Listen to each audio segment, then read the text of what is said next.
मुंबईमध्ये राष्ट्रवादी काँग्रेसच्या कार्यालयाबाहेर काँग्रेसनं आंदोलन केलेलं आहे. अजित पवार यांना न्याय कधी मिळणार असा सवाल काँग्रेसनं केला. राष्ट्रवादीचे प्रवक्ते सूरज चव्हाण आणि काँग्रेसच्या कार्यकर्त्यांमध्ये बाचाबाची झाली आहे. आंदोलन करणाऱ्या काँग्रेसच्या कार्यकर्त्यांना पोलिसांनी ताब्यात घेतल्याचं देखील पाहायला मिळालेलं आहे. मुंबईमध्ये राष्ट्रवादी काँग्रेसच्या कार्यालयाबाहेर काँग्रेसच्या कार्यकर्त्यांनी हे आंदोलन केलेलं आहे. ज्या शिंदे सेनेसोबत तुम्ही मांडी लावून सत्तेत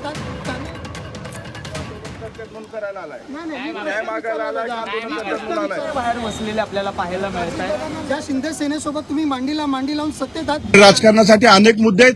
तुम्ही अजितदादाच्या नावचं राजकारण करताय. तुम्हाला एवढे वाईट दिवस आलेत.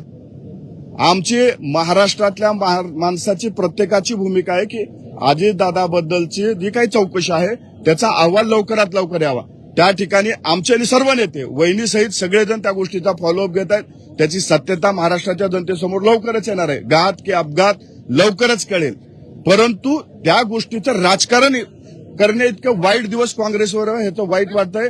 हे इथं येऊन जी काही स्टंटबाजी त्यांनी केली आहे, आम्ही आज खरं तर आमचा संयम राखलाय. कारण अशा पद्धतीचं राजकारण काँग्रेसने करू नये.